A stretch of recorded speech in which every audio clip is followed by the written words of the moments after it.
Hi, and welcome to the very first episode of This Week in Voice, the weekly show that will examine all the news in this emerging, exciting field of voice technology. We're pleased today to have three amazing guests. Ahmed Bouzid. Ahmed, say hello. Hello. Hello, everyone. Ahmed is CEO of Witlingo. Witlingo is a B2B2C software as a service company focused on enabling companies of all sizes to launch and host highly usable, value-delivering voice experiences on far-field, voice-first platforms such as Alexa, Google Assistant, and Microsoft Cortana. Witlingo is a certified preferred partner with Amazon, Google, and Microsoft. Our next guest is Mark Tucker. Mark, say hello. Hello. Mark Tucker is an Alexa champion and co-organizer of both the Phoenix Alexa Meetup and the Phoenix chapter of the Ubiquitous Voice Society, and hopes that you will join with them each month to learn about and promote voice-first technology in Arizona. And even if you're not a local designer, developer, entrepreneur, or enthusiast, Mark would still like to connect with you on LinkedIn, and his LinkedIn profile will be provided in the show notes of this podcast. Our third guest is Brian Roemmele. Brian, say hello. Hello. Brian is a tech analyst, researcher, and entrepreneur, and he just published issue number 6 of Multiplex magazine called The Enchanted Loom. He explores a new AI concept for voice-first systems called artificial understanding. Get the Read Multiplex app at the iOS store and subscribe for this and his entire catalog of magazines. Gentlemen, thank you very much for setting the time aside to come on. You bet. Thank you. Yeah, happy to be here. My name is Bradley Metrock. I'm CEO of Score Publishing, a company based in Nashville, Tennessee. And with that, let's get to the news. So the very first story this week is the Echo Show. Now, the Echo Show came out last week, but the reviews have been coming in, and most of them are positive, including one from CNBC that we note in the show notes. Ahmed, I'll start with you. What is your reception to the Echo Show, positive or negative, and where do you think Amazon's taking this thing? So I'm one of those people who is very skeptical about everything. So when, for example, when the Tap came out, or before when I was at Amazon and we were launching the Tap, I was very skeptical of it.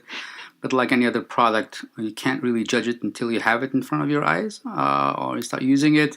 I was skeptical of the show. I was thinking that it was going to be a step backwards where now that you can touch a screen, that voice would take a second, a secondary role. I received it last week. It's amazing. I love it.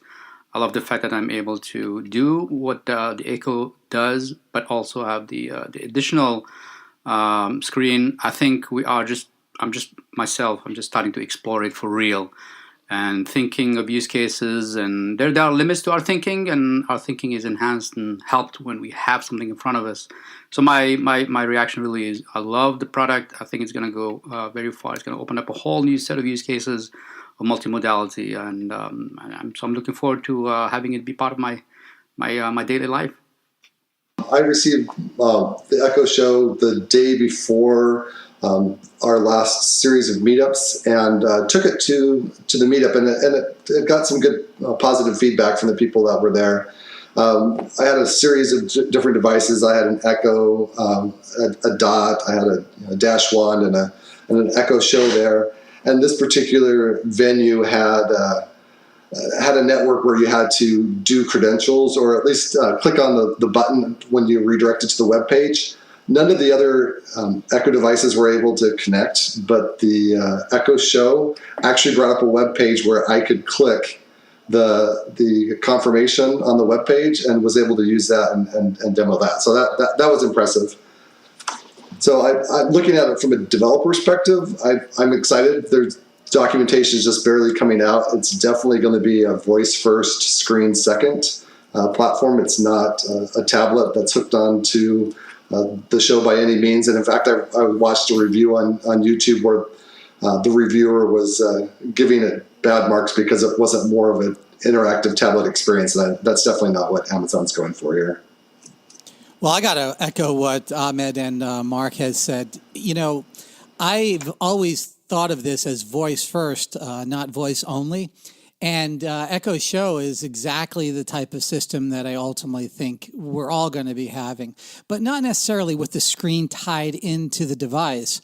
I've always thought of it as an ephemeral screen, a situational screen that presents itself when it's needed. And Echo Show is the first generation of that. And it is a wonderful product, actually very robustly designed. I got inside of it, and the speakers are very hefty. Extremely powerful amplifier. I think it beats the original Echo as far as sound quality and fidelity. The dynamic range, I would think, is slightly better, but the power of the speaker, especially in front of it, is better than the original Echo.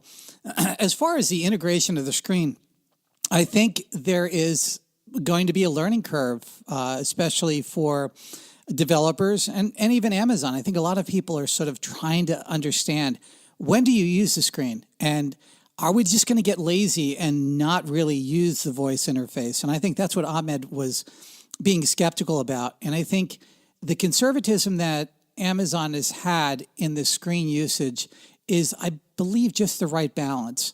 But I think in the future, while you're talking, you may wind up wanting to see some images in real time rather than waiting for it to complete. I guess that's the best way I can say it.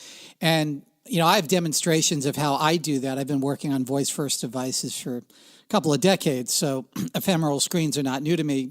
That's the only thing I was able to do because of the technology. So I'm hoping to see some of that come about. But I think it's a wonderful device, and it's going to do exceedingly well in my view. Given the positive reviews across the board, put a number on it, from 0 being this is absolute garbage to 10 being this is the best possible product that Amazon, this is the best possible version of itself that Amazon could have released with the Echo Show. Each of you give me a number, and Brian, you can start first. 7.5, and it has nothing to do with the quality or Amazon. It just has to do with where we are in the arc of development. Yeah, Mark here, I'll go ahead and give it an 8. I'll give you an example. It was able to surprise me. So not only did I like having the lyrics show when I'm listening to music, but there's a cool feature, I don't know if you've tried it yet. You can hold up a product like, I don't know, a bag of Cheetos to the show and say, Alexa, buy this. And these sparkly things appear on the screen, and all of a sudden it comes up with the product listing that you could purchase on Amazon. Yeah, I think 7.52 or 8 is probably the right grade. Just to echo, we're going to be using the word echo many times, I guess, right? Just to echo the sentiments of both Brian and Mark. I think the product is rich enough for us at this point to understand that we are going to discover as we go along what to do with it, which is what a great product is all about. Is you don't know exactly the limits of what you can do with it unless you use it, and so because of that, I think we this is an MVP, a minimum viable product. I think for sure this embodiment of a screen and a speaker in one place is only the first iteration. I think we'll definitely be living in a world later on where your voice is ubiquitous, and also images and touches are ubiquitous, so that you can freely in your normal life as a three-dimensional human being be able to call upon technology to help you in real time, so you can go on with your three-dimensional life as opposed to being trapped by a device or an interface. I got to circle back around. I fully believe what Ahmed, everything he's saying, perfect. Mark also, and Mark brought up a really interesting point, and I really think that the fundamental use case is going to be voice commerce for the Echo Show. There's absolutely no doubt it's a magical experience. Like Mark said, you hold something up, it knows what it is, barcode especially, and boom, it's ready to go. And that's always been the hidden agenda with Amazon. It's also, if we get into it, Alibaba. Both companies, very large e-commerce companies, moving into voice commerce very efficiently. And finally, I don't know if anybody got to try the video calling. The video calling feature is absolutely... Yes, I did. It's magical. We had dinner with grandma at the table, and she's eating, we're eating. My kids are interacting. All I could say was a magical experience, and I could see it really dominating families that are separated. It really touches people. Yeah, Brian, I did, and that's actually why I give it a little bit higher score. I think probably 8.5 or a 9. The video calling was phenomenal. I called my parents using it, and it's very easy to see how you have this thing sitting on your desk in your office, and you just tell it to call somebody, and it calls them. And yeah, you could do it on your phone, but it's just very underrated how great it is to have it be hands-free. So that's story number one, and appreciate those perspectives on that. We'll move to our second. Yes, can I yes, say sir. I just want to say one last thing about that. Sure. I haven't been able to do the calling feature on the show yet. I'm in this subclass of people that doesn't have an Android phone or an iPhone, and right now that's what you need to be able to set up the show. And there, I guess I have a concern that there is a direction that maybe from Amazon that's going that they're going to require these certain things. So there's different ways to set up the application. You can go through web, you can do through a tablet or through a phone. And right now you have to have one of those two phones that I mentioned before, an iPhone or an Android phone, to even set up this. And so I'm thinking, the group of people that don't have smartphones, maybe parents or grandparents that you want to set this up for, and they don't have even a smartphone. So there's a certain subclass of people that can't use these features right now, and I'm not sure if it's a trend from Amazon or if the other technology just hasn't caught up yet. So are you sure you can't do through a web browser, Alexa? Yeah, I tried that. The option's not even there. So I've got to call out to an evangelist from Amazon that's going to be checking in for me, but I haven't heard back yet. But yeah, that right now there is a problem with that. I can tell you that's already being worked on. The design, I think they overlooked a couple of things, and I think in the next iteration it won't be more than a software download where you'll just be able to drop in. It will detect the Wi-Fi and you're ready to go. And Mark, I encountered that myself, where it surprised me that I needed to get my smartphone out. I was looking around like, is there some other way to do this? And it didn't appear like there was, but it's good to know that they are working on that, which in my opinion, I agree with you, they should. The second story we've got is that Samsung is producing its own smart home speaker powered by Bixby, which is Samsung's voice assistant. And since the third story we've got deals with Alexa, Brian, I'm going to let you take this one first. Well, thank you. Bixby is a interesting creation by Samsung. And a lot of people have made the mistake of thinking when we look at Bixby, we're actually looking at Viv. And we aren't. And, I feel kind of bad for the Viv team because a lot of what Bixby is presented thus far and its implementations have been not really taken as being a serious attempt to equal Siri or Google Assistant. Bixby was originally designed for primarily Korean language, later on a few other Asian languages, and really has not done extremely well with English. Whereas Viv is a completely different platform. Now, the question remains is how quickly can the Bixby team assimilate what the Viv team has produced? I'm not certain if that's going to take place in a very fast an accelerated way. The problem with Bixby, I think, ultimately is going to be when they move on to an independent platform, a voice-first platform, will it be compelling enough for people to want to move in that direction? I'm not convinced yet. I have seen some improvements in Bixby. I've got to see some very early alpha tests, and they've gotten much further down the line. And I do like the fact that they're enriching and expanding the voice-first platforms. I mean, it is radically expanded in 2017, and it's going to quadruple in 2018. So I think Bixby needs to be there. I think they need to hopefully integrate Viv in a much deeper way. But let's also shift to one other concept, and that is the real reason why Samsung acquired Viv, and that is Samsung is looking at, let's call it voiceifying everything that they make. And this is a radical departure in user interface. I believe it's going to be the best radical departure we've ever seen as humanity. I have appliances. I have a washer and dryer. I really don't know how to use. And here's, Bradley, here's the thing that really is crazy. I bought these things because they had really sophisticated operating systems, apparently, really nice touchscreens. They could do everything, but you just don't even want to do it. You kind of, the nerd of you says, yeah, let's do this. And then it's like, just get me to clean white socks. The kids have been walking in the streets with these socks, And so that's the subtext to all this is Bixby and Viv in some form is going to reach out through millions and millions of appliances, door locks, garbage cans, televisions, appliances, nuclear power plants. Let's not get those words wrong, right? Because they do have machinery that interacts with that. And most specifically, medical machinery. Samsung's working very aggressively for a number of medical operations to be performed purely by voice. And it sounds crazy until you see what somebody has to do in a medical environment to get something done manually.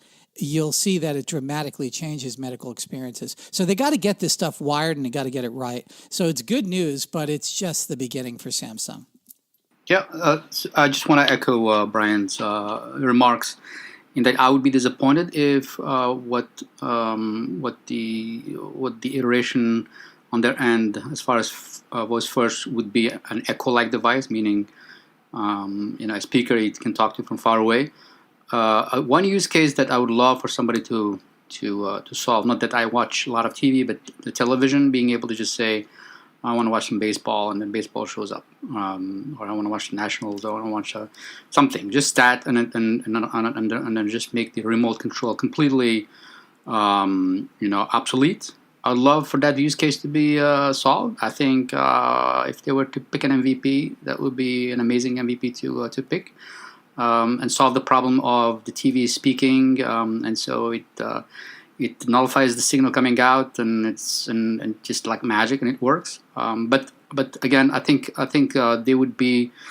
I think the reception of Bixby would be hugely positive if they came out with something that is embedded within some device that exists in every home, whether it's a washing machine or what I think would be a compelling case, especially in the United States, where there are like 4 or 5 TVs on average per home, is a smart TV that you can speak with, and that can do things like change the channel, turn it off, or go to some content that you're looking for. Ahmed, I got to echo in here. That's what Apple TV is trying to do, and that's what Siri and Apple have been working on, and they haven't gotten quite there yet. The latest iteration of Apple tvOS is getting close to the point where you can just name, the ontology of what you're looking for, baseball, football, and you can kind of get there. But, Apple really needs to fix the remote. I mean, it needs to be far field or, medium field. Yeah. And it needs to be on demand. But yeah, that's going to fundamentally change all consumption. And that's a great use case. So I absolutely agree. If Samsung can do that, they're going to change television. Yeah, a couple of points that I thought of when I read this article is that Bixby was supposed to come out with the new Samsung phone, and it's delayed, and Amazon and Google has just made it easy. We just think, it's just easy to go ahead and do a smart speaker, and I think this the visibility of what Samsung's doing with Bixby is just showing us that it's actually difficult, and we kind of got a little bit spoiled with Amazon and Google. The other point that I wanted to make, this was something that Leora Grebler said in yesterday's Voice First Roundtable, was that any new entrants are going to need to wow him. And I think that's kind of what it is with me. Go ahead, Samsung, wow me, but I don't know if the smart speaker's going to do it, but other products would probably do that. Mark, I completely agree with that. And the only thing I have to add is that, it's starting to get crowded for me. I already am hesitant as I look toward the HomePod coming out. Let's be honest, I'm probably going to have to buy that. I'm going to do it kind of angrily. But once Apple, angry by it. I know, I'll show them, right? But for anybody else other than the four horsemen, Google, Amazon, Microsoft, Apple, it better be phenomenal. So we'll see what they have in store for us. I got to ask, and I'm not being facetious about it, but as a researcher, why? Go ahead. Why feel that it's just another one? Do you feel like there are too many? Does that make you? Yeah. So on what level? I mean, is it an emotional level? Is it a financial level? All of those? For most people, it will definitely be. People will start to have, financial aspects of this are definitely going to be a limiting factor. I think you'll see it with Apple. Amazon's going to make every effort to try to ruin the launch of the HomePod by expediting every possible feature for Alexa. And $350 is a lot of money. I don't care who you are. Yeah. So that'll be interesting to watch. But for me personally, it's just a time/attention span factor. It's, my God, do I really want to learn another one of these things? And so there needs to be, we're reaching a point, we may not be there quite yet, because all of us are sort of on the vanguard here, but we're going to reach a point where there's just too many of these things competing for too little attention that the layman has to offer. I hear you. I'm a little biased because I'm surrounded with 77 voice-first systems. Many of them I made myself, but some of them are experimental by stealth companies. Some of them are out, obviously.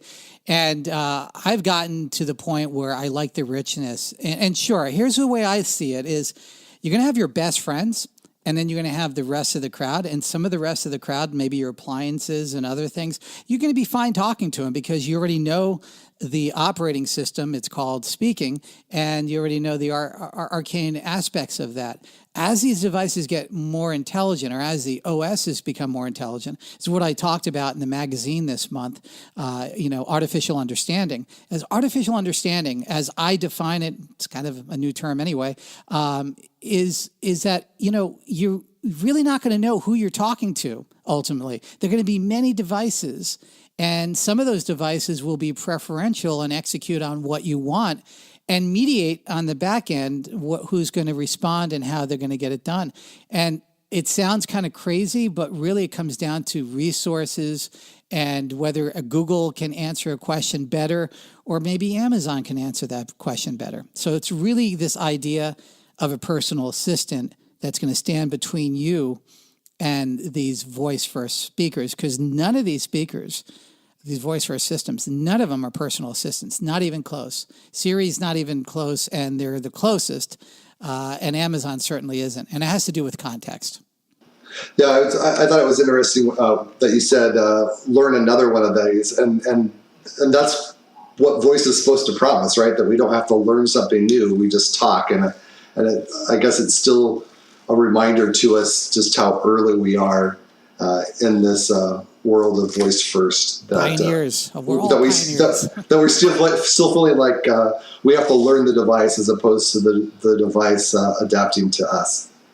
Yeah, I think we, even though we think that this has gone mainstream, I think we're still living in a bubble. The vast majority of the people that I encounter in my daily life do not have an Echo or have heard of it. Even people who are in the tech industry. So I think Apple does have a shot big time because most people who have an iPhone don't have an Echo and don't have anything that's voice, and they'll just see it as a natural thing to buy the latest and greatest, and that Apple is offering. So I think by no means one should count Apple out, even though the price point is higher. But then again, the people who buy iPhones and they buy watches, they are not very price sensitive. So I think next year, I think the pie chart or the market share is going to look a little bit different. One should never underestimate Apple, even though a lot of criticism has been leveraged or levied against them in terms of innovation. So I think the map will look a little bit different next year, which is exciting. I think we need to have competition amongst these big giants.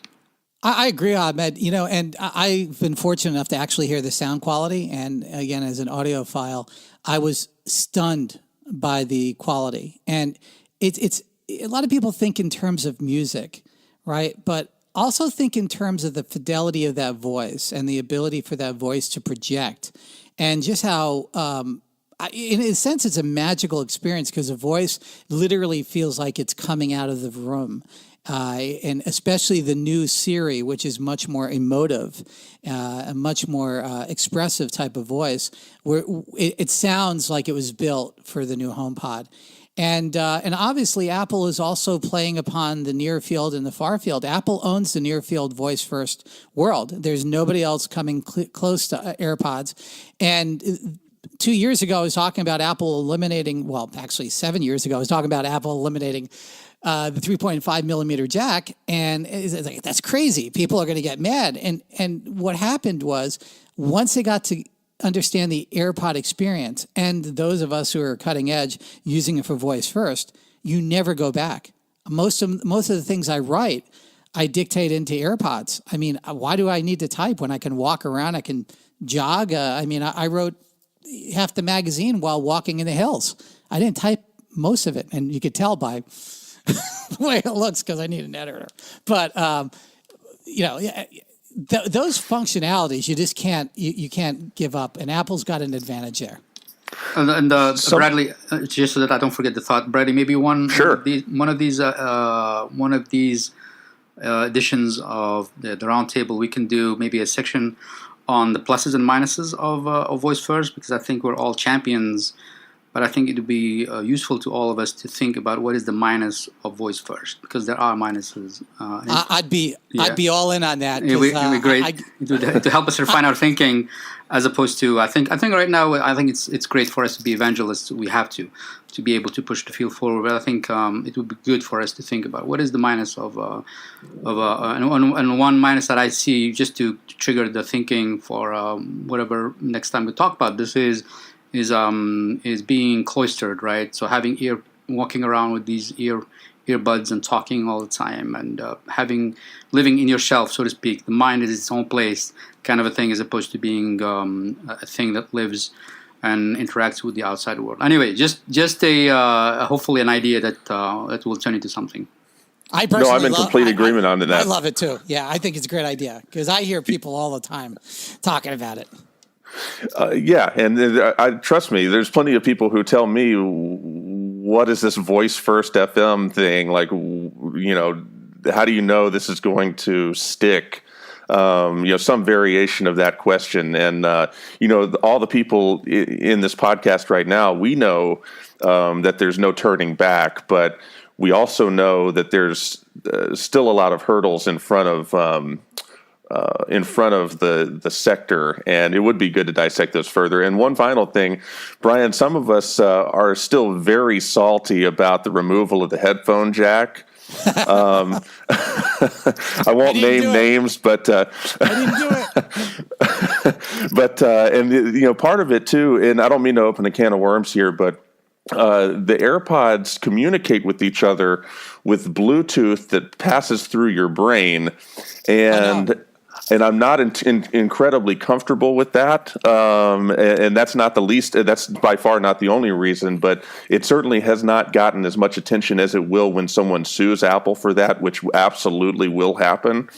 It'll be interesting to see how that plays out. I think wireless is the future, but there's still some ground yet to be settled with that too. But anyhow, I got to say, I'm an evangelist of technology, but I'm also a study of where humans are going and how it is affecting us medically and psychologically, like what Ahmed has been saying. And I can tell you that it is not a good thing to be surrounded by Wi-Fi 24 hours a day. It is not a good thing to have a Bluetooth device on your left or right arm. And it's not a good thing to have Bluetooth or any type of cellular type of radio frequency going through your cranium. Because once it gets in there through the ear canals, it literally reverberates inside your skull in a lot of ways. Some of the frequencies, not all of them, the higher frequencies just pass through and literally radiate you. We don't know what the impact will be. And it might be very much like 9 out of 10 doctors prefer Lucky Stripes. It might be that we look back in time and say, why were they so crazy to irradiate themselves with all of these spectrum of frequencies? Didn't they know better? And what I would say this, just because you brought it up, and I got to get on my soapbox about it. Go ahead. If you have young children and you have them in front of specifically cellular devices that are active cellular, and they're in very early, and if pregnant women, absolutely. Any of those early developmental moments where brain functionality is being, formed is abundantly important to read up on the literature, to really understand that some of the studies were done by cellular companies, and to realize the model that they used was a military individual of 25 years old, their skull. They used those tests. Those tests are the defining tests for how cellular frequencies pass through the cranium. And, that does not really match a developing fetus or a skull of a child that hasn't even been crystallized and formed. So there's a lot to be said about this. And I see children when I'm outside, and again, I'm an evangelist of technology, and they have their kids with their phones up to their head, listening to things, talking, or holding an active cellular phone for hours at a time. And it sort of breaks my heart because we brought this technology about and we don't even know what the impacts are going to be. So that's my public service announcement. Yeah, no, I completely agree with you, and I think that's eloquently stated. I'll let that sort of stay, and yeah, I mean, you're right. There's a lot more that has to be litigated, and I mean literally and metaphorically, but also there's a lot more that just society has to find out about all this technology, and it'll be interesting to watch as it happens. We'll continue to have a front row seat. I'm going to move on to the story number 3 here, which is that Alexa has passed 15,000 skills, more than doubling since the beginning of the year. So I wrote about this myself earlier in the year that there seemed to be an exponential increase in what we're seeing with Alexa skills, and apparently we're still seeing it because this was news this week. Mark, I'll start with you. What are your thoughts on the plethora of Alexa skills and the growth that we're seeing? Yeah, that sounds good. Just a little bit about my background. I'm actually a fairly newcomer to the Alexa platform. I haven't even hit my year mark. I've only been doing this for about 10 months now. Long background, programming, mostly Microsoft technologies. But when I started this 10 months ago, there were 3,000 skills, and you'd get a T-shirt if you were able to certify a skill and deliver it. And now, just basically on average, we're getting about 1,000 new skills a month. And I'm excited for the fact that what it's telling me is that the platform is very approachable to developers, but there's a lot of novice skills out there. I guess to put it nicely, a lot of very basic skills that are out on the market. And if you're part of the Alexa Slack group, I encourage you to join. If you're not, there was quite a bit of eye rolling last month. In June was the first month where Amazon would get you a dot if you certified. And this month, it's a dot plus socks. So there's, like I say, a bunch of eye rolling. I'll quote somebody from the Slack group. It says, "Yep, 2,500 free dots means another 2,500 hastily written, narrow focus, easily certified, minimal skills bloating the skill store. Anyone want to beta test mine?" So it's just yikes. So there is a little bit of. In one side, I see it because I think the novice skill developer of today might just be the next brilliant skill developer that pushes the platform. So in a way, I'm excited to see so many developers joining, but I do you see that there's going to be a problem with, what do you do with all these skills? Yeah, I definitely agree. I think Amazon needs to move on from the numbers game. I think Amazon has made the point, or has validated the point, that there's energy and interest in voice. I think the next thing they need to do, and they need to do it as soon as possible, is to enable people to monetize their skills. If you want to build a great skill, it's going to cost a lot of money. It's not a developer game. It is a product. It needs to be researched, it needs to be designed, it needs to be built, it needs to be tested, it needs to be beta tested, it needs to be launched and monitored and marketed and so forth. And and just like we know that there are companies that in fact turn into unicorns when there was a model on how to make money and so forth using mobile apps. I think we need to move on to the next stage. I think continuing to promote numbers and saying now we have 20,000 skills or 25,000 skills, at some point it's going to be a game of diminishing returns, where where the narrative is going to change from look at how many skills we have to look at how much junk we have out there. Here's a point that I want to make. The last point is this: if I believe if there was no skills store, I think the numbers in terms of people purchasing Echo would not change one iota. I think people are not buying these things because of the skills; they're buying them for the out of the box. So that should be something that Amazon should worry about. Are the 50,000 skills adding value? Are they compelling people to buy the Echo? Probably I'm wrong in the sense I'm being extreme. There are maybe a couple of skills that are really compelling. But I really do believe that if we took the Alexa skill store and completely wiped it out, I think the impact on the purchase of Alexa would be minimal, and the adoption of Alexa would be minimal. So we need to move on to the next stage of enabling people to deliver high quality experiences. Yeah, I agree with that, Ahmed. I like to play with a game called the brand game. If you were to pick some top well-known brands and then go look for them in the Alexa store, most of them, or maybe none of them, will be there. So, for example, there's no Nike or Adidas, no Pepsi or Coca-Cola, no McDonald's, Burger King, Wendy's, no Walgreens, Walmart, or Weight Watchers. So there's a lot of opportunity, and I think that's going to be the next phase, and it's going to require not just developers, but voice user interface designers and a whole slew of new talent that's not out there today. Yeah, if anybody from those brands is listening, please contact with Lingo. We'll take care of you.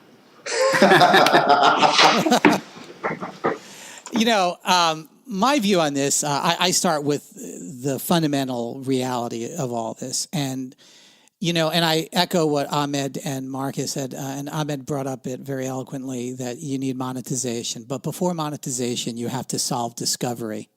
The biggest problem with every voice-first platform, and this will continue on until it's solved, and there are ways to solve it. There's about 21 ways, maybe 27 if you really want to stretch it, that solves discovery. But I can tell you what does not solve discovery. What does not solve discovery is you having to go to a visual hardware store to look at an icon using this old iOS app modality, and you somehow activate or download a skill or an app. It's fundamentally incorrect. It's fundamentally wrong. And the moment that changes and becomes more human-like, it's a moment that these devices will become orders of magnitude more powerful. I'll give a hint on one of them.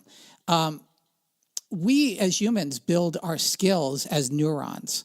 Neurons don't sit in a silo, isolated. Otherwise, we don't even know they exist.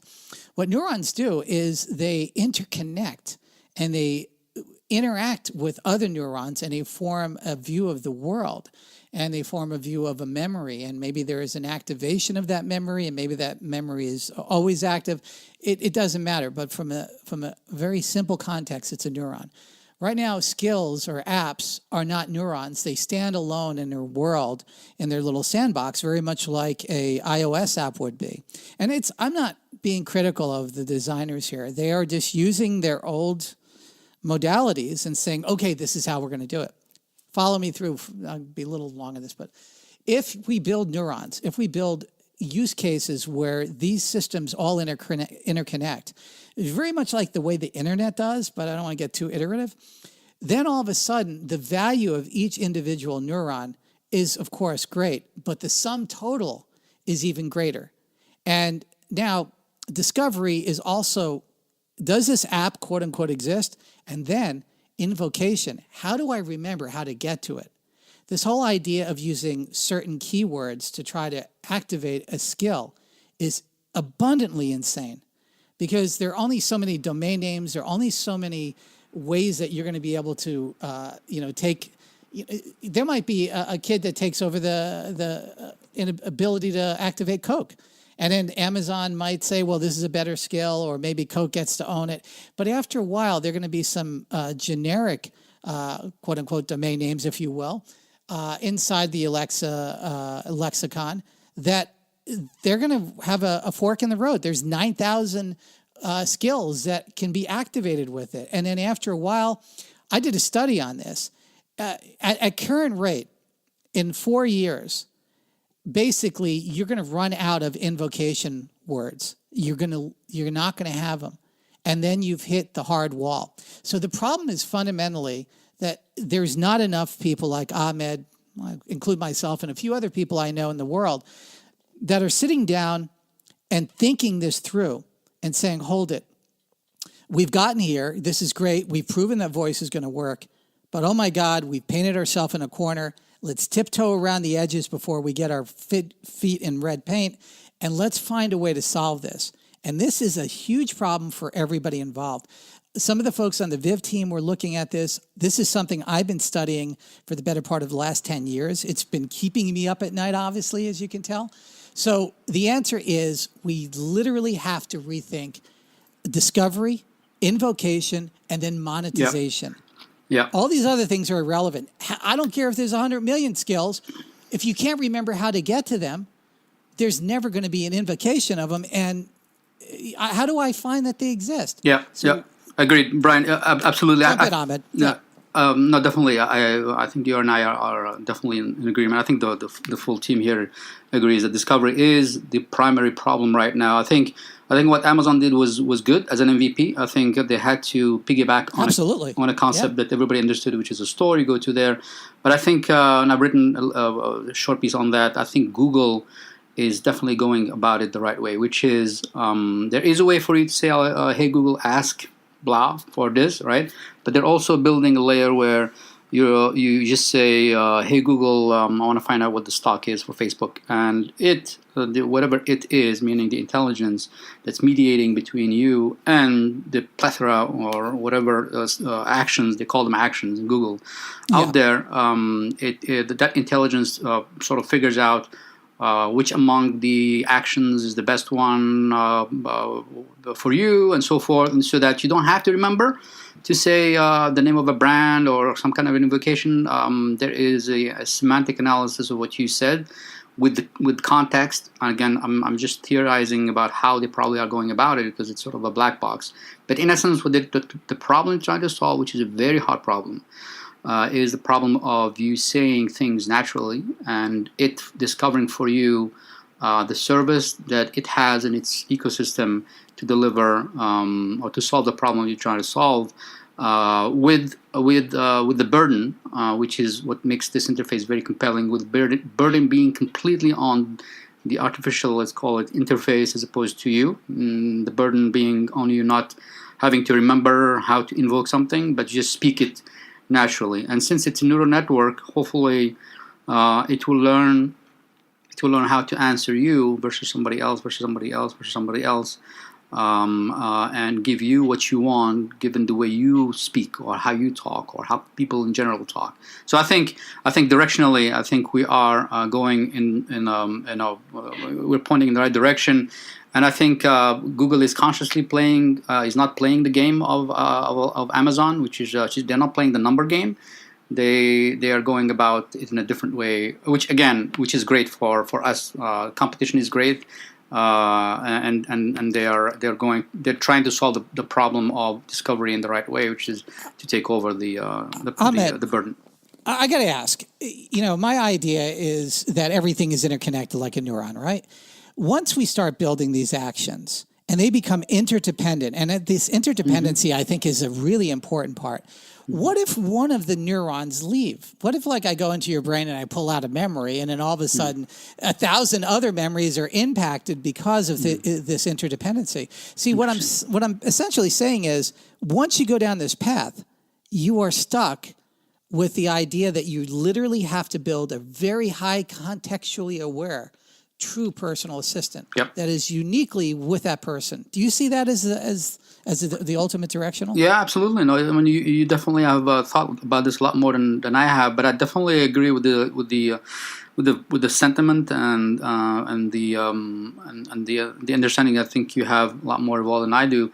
That we need to have something that is highly integrated, that is personal, that is deep, and that once we dip into the world of language, we have to embrace the full complexity of how we do things as human beings, because it's really complex.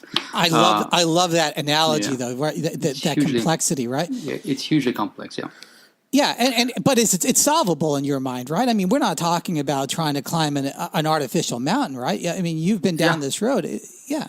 I think what I do think is that we need to keep in mind what we're trying to do, which is to make people's lives better, right? As opposed to replicating a human being, right? To the extent that we can make people's life better, and for me, a better life is a natural life, and not one that is infested by gadgets and so forth, right? But one that allows you to have a conversation with human beings in 3D. You hear their voice, you touch them, you do things, and because I think you made that. I think you wrote an article where, or I think I read something or a tweet where if you compare the amount of time that it took for us to evolve and all that stuff up to the point where we started to interact with technology, this is no more than a dot in a long line, right? We're so there's hubris in thinking that we can actually create technology that is going to overcome our innate needs to be fulfilled human beings, right? Our innate needs to be fulfilled human beings is to be able to engage with other human beings in a natural way,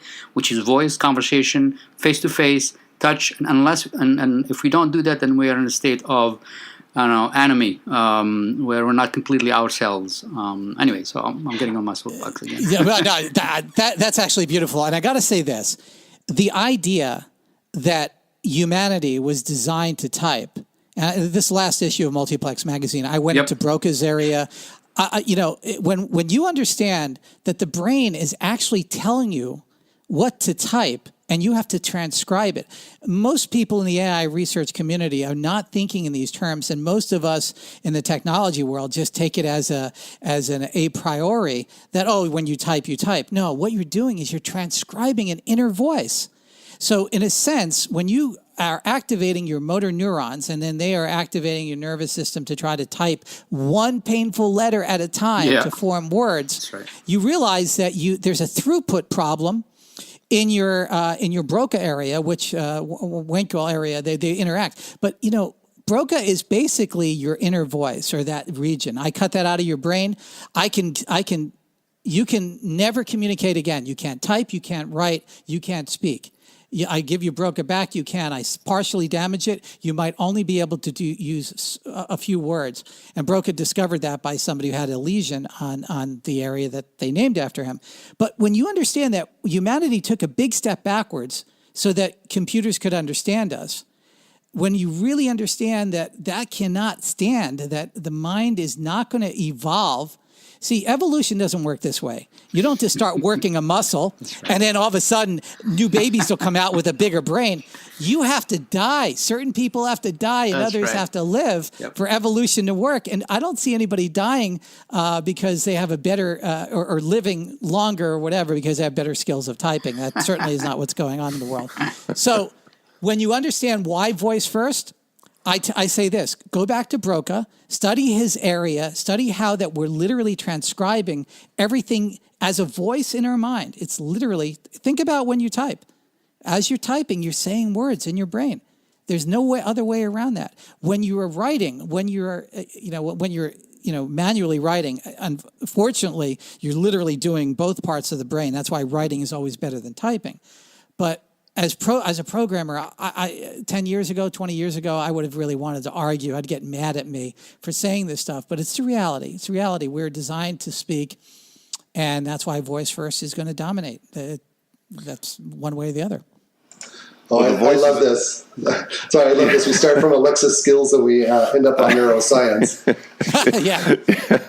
Well, yeah, and the voice in my head is telling me it's time to move to the next news story. I'm glad you guys had nothing to say on this one, though.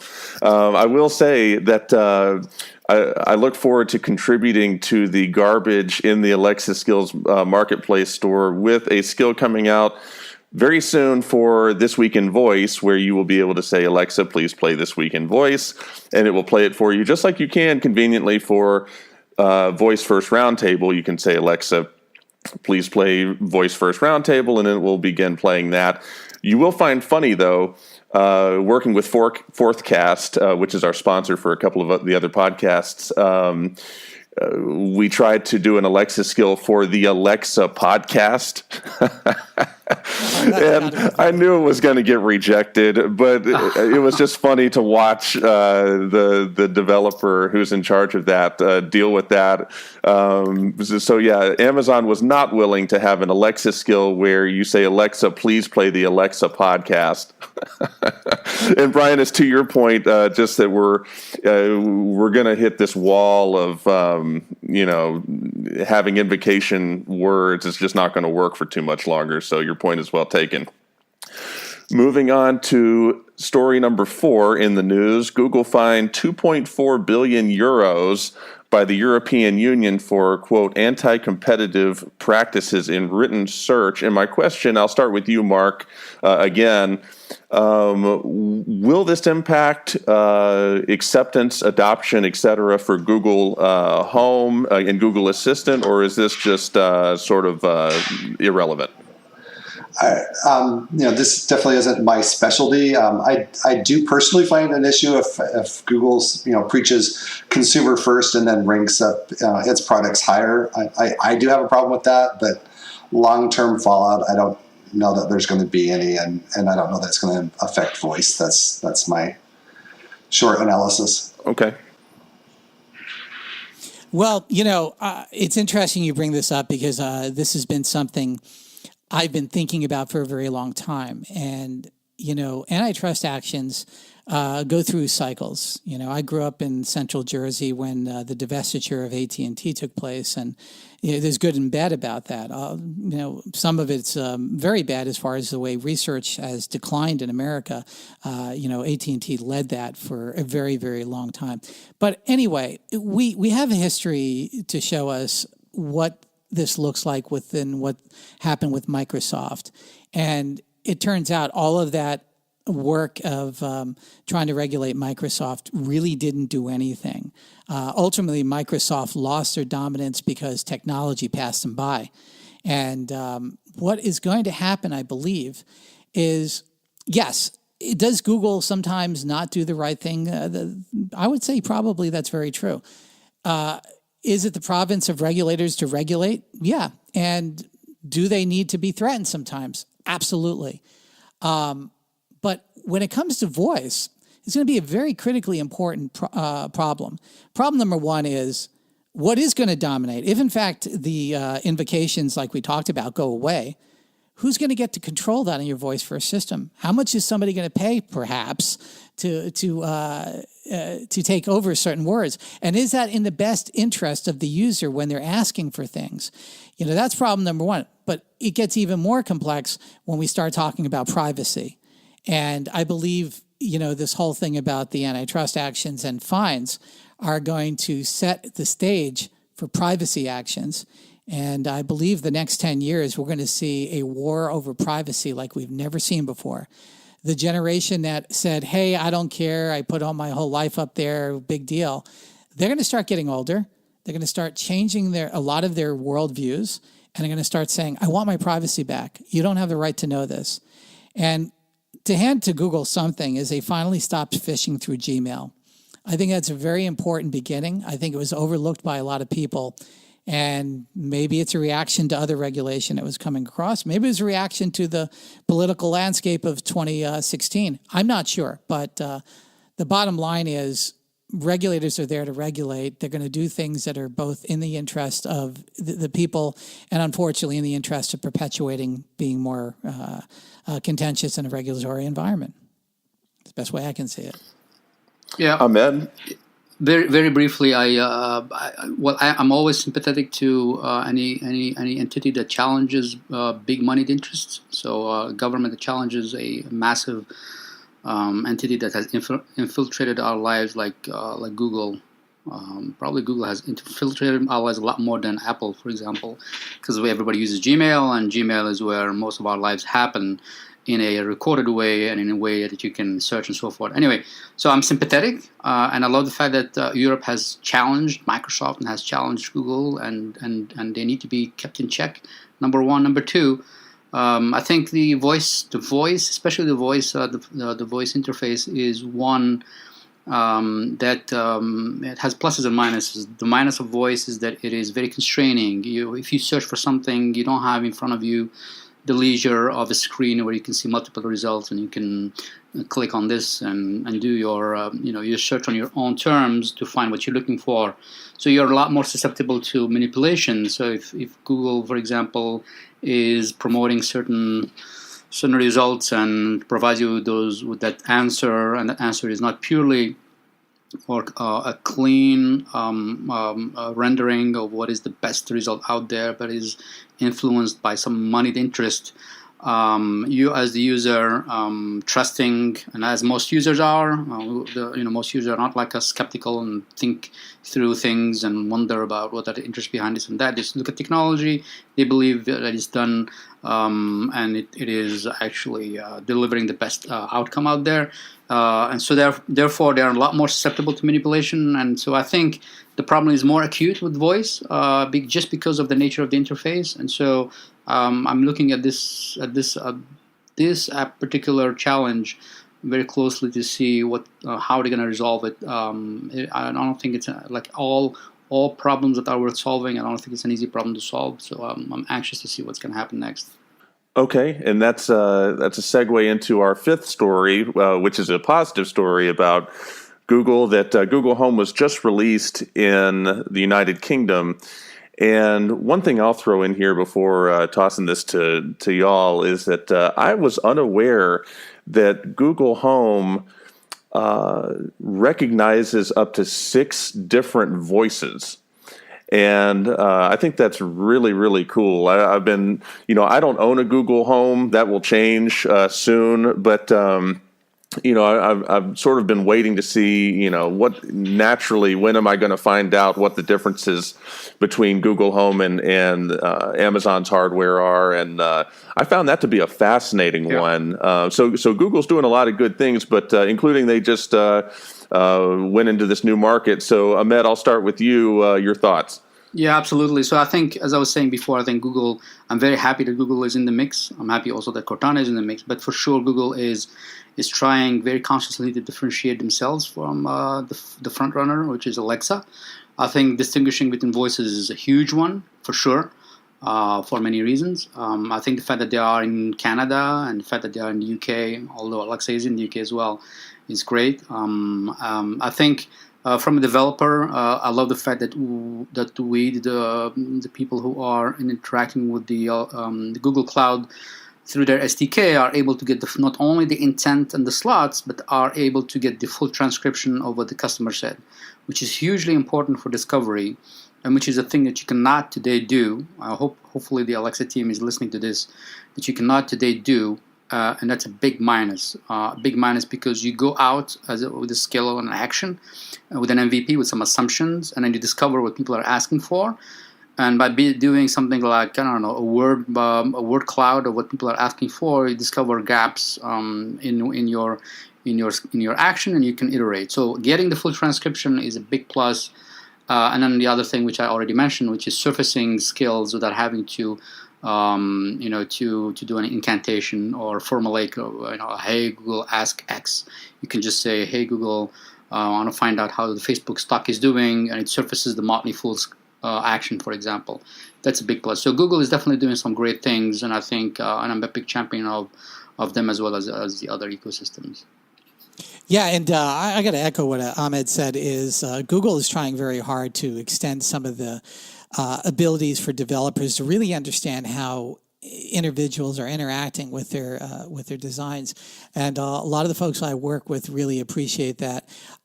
I got to say, and Alibaba, we're going to get to that, is doing voice prints. It's fundamentally important that we do identity recognition and we understand who's speaking to the system and how they're interacting with it.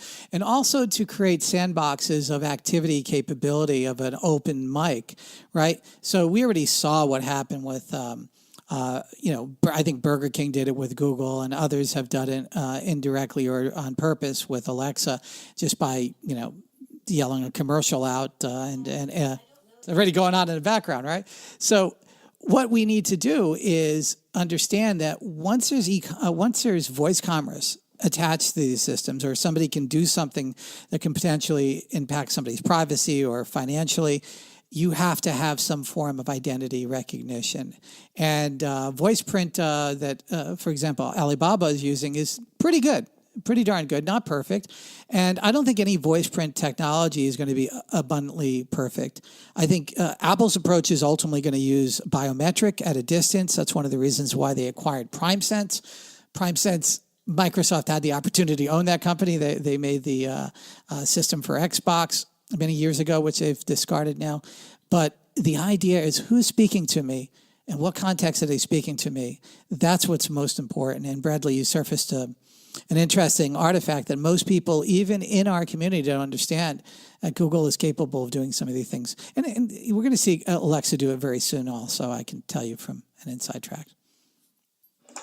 Yeah, one of the things I learned from this article that I really enjoyed was that they call them digital butlers. I don't know, I just like that image. But congratulations to Google. They are showing that on a global scale, the race is still early. If you think about this as a marathon, not only for dominance in the United States or in the world, but also early in the race as far as sophistication of our devices. So if we were to think about this as a marathon, I think we're really just barely past the starting line. It's a global race, and Google's in the US, UK, Canada, and by the end of the year, Australia, France, Germany, and Japan. Amazon had an early head start out there. US, UK, Germany, looking for Japan, India, are maybe the next two stops for them. So I'm excited for the race. So we'll move on to story number 6, which is Alibaba is preparing a voice hub within the Chinese market. And for this, Brian, I will start with you. What are your thoughts? I think it's absolutely astounding. Alibaba is equivalent to Amazon, and in some ways maybe larger when you look at some of the raw number of items that they move. One of the things that defined the web revolution was pay-per-click advertising. And that was the fundamental monetization unit that made the web as we know it. If it didn't exist, we wouldn't have had it. The fundamental unit that's going to really drive the voice-first revolution is going to be voice commerce. It's really not going to be an equivalent of pay-per-click or even paid for placement that we were talking about prior with Google. Fundamentally, what's going to happen is we're going to find ways to buy things in very creative ways. That's what humans do. And it sounds commercial and crass, but unfortunately, that's what people do with their time, or fortunately, however you want to look at it. So Alibaba recognizes this fact. And again, getting back to what they have, it's called the Tmall Genie. And it's named after their extremely popular online commerce system. In fact, I would say in some ways, China's many times more advanced than the rest of the world through Alibaba as far as making purchases through this type of platform. I mean, you can buy live chickens, live pigs. I mean, you can buy all sorts of things for Alibaba that Amazon's not shipping. Not that I've checked. I can say, hey, Alexa, can you get me a pig? But Alibaba, you can get that delivered to you in 3 hours or less, dressed or undressed with a an apple in its Are mouth. you serious? Absolutely. Yeah. So this is a commerce platform. It's a real deal. And it's also a compromise of millions of entrepreneurs. Just like Amazon, most people think Amazon's this monolithic company and they sell everything. 68% or more is being sold by independent entrepreneurs through the Amazon discovery platform, because that's really what Amazon.com is a discovery platform. And so what Alibaba is an equivalent of that. Some say they copy, some say Amazon copies them. It's irrelevant. What really is going on is that two of the largest commerce companies in the world now have voice-first platforms. And if you've been sleeping through this revolution, it's time to wake up. And if you're a brand and you're selling something, really wake up and say, hold it, voice commerce is happening. I know all the existential debates people have. I can't see it. I can't buy it. Yeah, that's the same debate I had in 1994 with people like, I can't buy on the web because I can't touch the clothes. And we know where that went. And Amazon dominated. Amazon dominated the web because they knew that they could sell things ephemerally that people don't touch. Sound familiar? Yeah, that's called voice commerce today. And that's why it's hard for people to understand, because if they understood it, they'd be on the train already, taking advantage of this ride, because the ride is going to lift a whole lot of people. So Alibaba, with the Tmall Genie, is creating an open platform. It's a far-field device, 7 microphones. It's got a really robust processor, a deep speaker, deep movement. Well, I think it's got almost 2 inches of movement. So it's going to move a lot of sound. It has voice print technology, which I mentioned before. Very important to understand why that is big in China. It's because a lot of people are very, very paranoid over their roommates being able to order things when they didn't give them permission. So Ali knew that, and they kind of built that as an a priori for their system. So this is going to be released for $75 for the first 1,000, and maybe a street price of $99. I'm predicting this to be, in the space of 3 years, one of the largest voice-first platforms on the planet, just because of how big Ali is and how aggressively they are going to move it. Yeah, and just to piggyback on that, I think the way the market has evolved in China is very instructive in the following sense, that what they took care of the last multiple years is the plumbing, the emergence of people being able to text anyone or any little business, chicken or wood or buying up food, and that infrastructure is what is now enabling Alibaba to build on top of.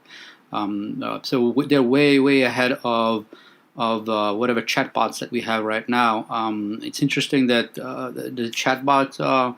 Let's call it the chatbot space, has been tackled from the UI perspective in the United States. Basically, people are thinking about, well, how does one talk to a robot, and so on and so forth, and how do we make the conversation natural, as opposed to what happened in China, which is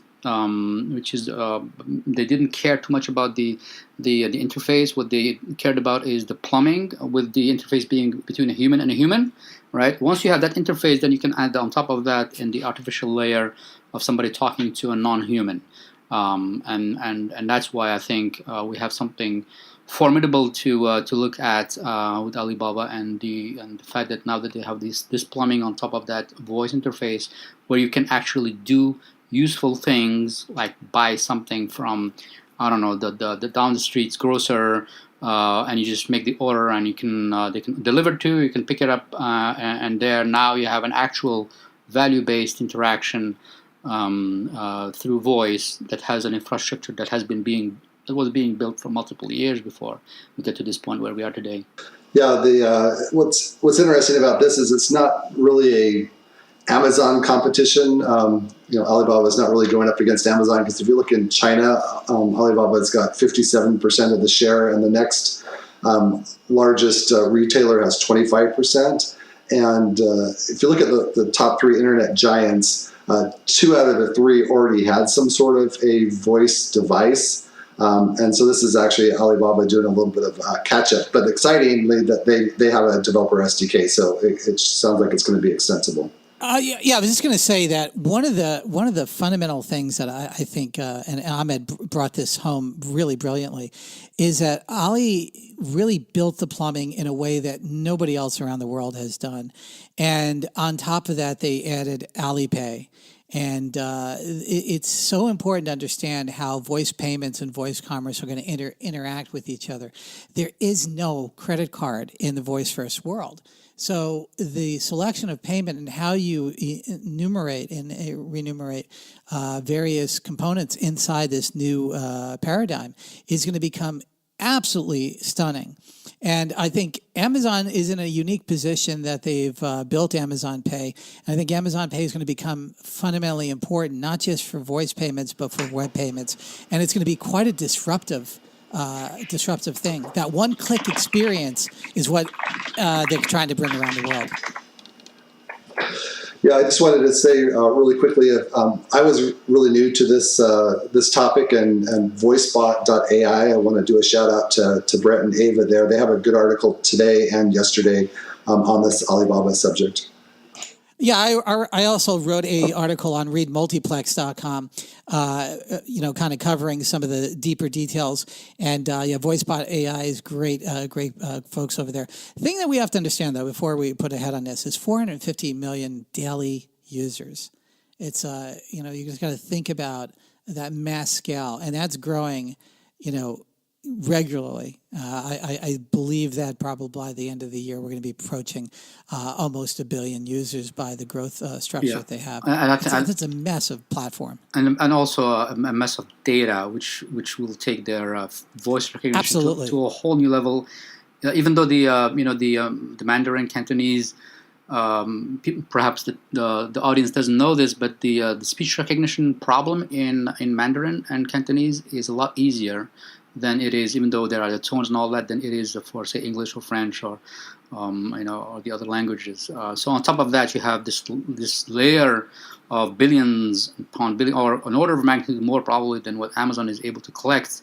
And then you probably will have a superhuman, meaning a speech system that is able to understand better than a human being, human spoken speech, which then takes us to a whole new level of amazingness as far as technology is concerned. Excellent. So I'm calling an audible for the last question. We had a 7th question selected. It involves Adobe and stuff they're doing with analytics. If you want to read about that, if you're listening, feel free. It's on thisweekinvoice.com.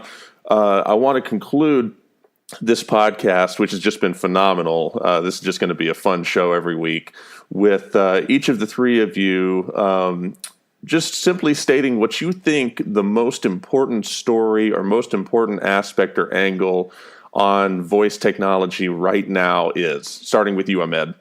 So for me right now, the biggest thing in voice, or the issue that I think we need to solve, is to get off the notion that what we need are more developers, and to get into the world of more designers and product managers and so forth. Meaning, I would love if we started thinking about how do we make sure that people understand that the voice experience is a complex thing to build and design and so forth, as opposed to coding up skills. That's a thing that I would love for us to move off on. Okay, Mark, what's your biggest news story or the biggest thing in voice to you right now? The thing that I'm focusing in right now is just, evangelizing voice first. Phoenix is a big enough market. It's a top city in the United States, but there is a lot to learn. There's not a lot of people that know much about voice first. We had a great meetup last month where we had UX people coming in and they were asking questions about, what does it mean to be a voice user interface designer? So I'm trying to figure out how to take what I've learned over the last 10 months and even over just the last 7 months of doing this meetup and how I can encourage other people to start meetups in their own communities, just so that this knowledge gets out there to developers, to designers, to entrepreneurs, academics, enthusiasts, anybody, because the people that I'm talking with today are going to be those that are doing pushing this voice first revolution tomorrow. Very cool. And Brian, you've got such interesting and diverse, such an interesting vantage point on all of this. What is your biggest story right now in voice? Well, thank you, Bradley. You know, in Multiplex Magazine, I've been trying to slowly introduce the world to some of the ideas. I mean, I've been thinking about this since the 1980s, and I wrote a manifesto about it. And, you know, slowly but surely, I'm getting some of these protocols out there. And the very latest protocol is really based upon how Broca discovered how the human mind really works. And a lot of people think this is very esoteric. And maybe we would think when we were using command lines of DOS and Unix and CPM back in the early days that graphic design was an esoteric study because the computer would never, ever possibly display graphics on a screen. That was the belief system. And today, just like what Ahmed was saying, is, you know, the mechanics of actually building skills, it's beautiful, and I want to evangelize that. But what we need is to draw people with psychological backgrounds, with anthropology backgrounds, people who are lyricists, people who are poets. We're going to be talking to these devices through the same mechanism that we've used to interact with other human beings. Artificial understanding is not about trying to make the computer become a human. What it's about is to try to have the computer understand the human in a much better sense. And so I'm really promoting, since I've finally released this term, I've been holding it back for a while. I think it's time that we start talking about it. This whole artificial understanding is how does a human brain come to a thought? How does that thought become a word or a sentence or an idea, transmitted to another person? And if the computer can understand that, or machine learning and artificial intelligence can understand that better, our throughput in interacting with these devices will increase by a magnitude. There won't be a need for invocation. There won't be a need for all these other types of things. What will happen is we'll have a rich and diverse interaction with a personal assistant. And what I'm really talking about is moving away from Q&A, question, what's the weather, answer, it's going to rain, to dialogues. And a dialogue means that it needs to know more context about you. And when it needs to know more context, then it becomes much more invasive in your life. And there's a whole lot of elements that come to that. So my biggest thing is we've got to start with what I believe is ground zero. Understanding the human brain, understand that if we don't react in building these things to a sense of how humans truly interact with each other, we're wasting our time. And that's one of the reasons why fundamentally chatbots have failed, is that they were single silos amongst themselves, with the developer trying to guess at every possible way that somebody's going to state something. That's ridiculous. It's redundant. It's ridiculous. We're sort of still doing that right now with our voice first development. We've got to sit there and think, what invocations will people use? How will they ask? This is absolutely ridiculous. And it's a mechanical process. Technology exists today where we can kind of sidestep that. It's just not being implemented. And so the revolution continues, but I think the real revolution is going to be in artificial understanding and how we wind up really becoming a reflection of ourselves in our technology in a very meaningful way.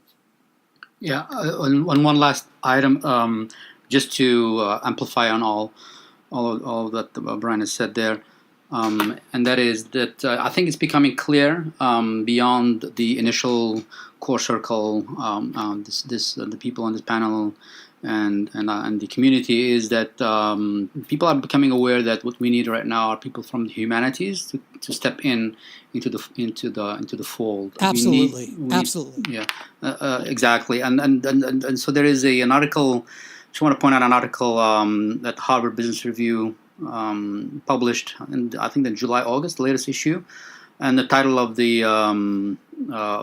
article is "Liberal Arts Majors Are the Future of the Tech Industry." I believe that 100%. I think we need people who think about the full complexity of the human existence and how we go about living our lives, and as opposed to push a button and something happens, which is more of an engineering kind of worldview.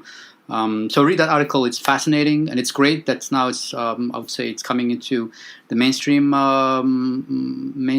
consciousness that we need people who think about the humanities, on top, obviously, of the entrepreneurs and the engineers and technologists out there. I would cap it off like this. And, if he was still alive, Steve Jobs would, I know as a fact, he would be championing voice to a level that we've never seen before. One of the last acts as an executive at Apple was to acquire Siri.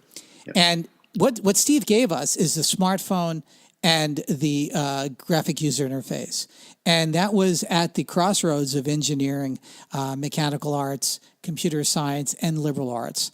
And we have drifted away from that quite a bit. We've gotten back into the mechanized way of looking things. And that article that Ahmed pointed out is beautifully written, very well documented. And, a lot of us engineers, I come from an engineering background, but I obviously bifurcated a little bit over my life.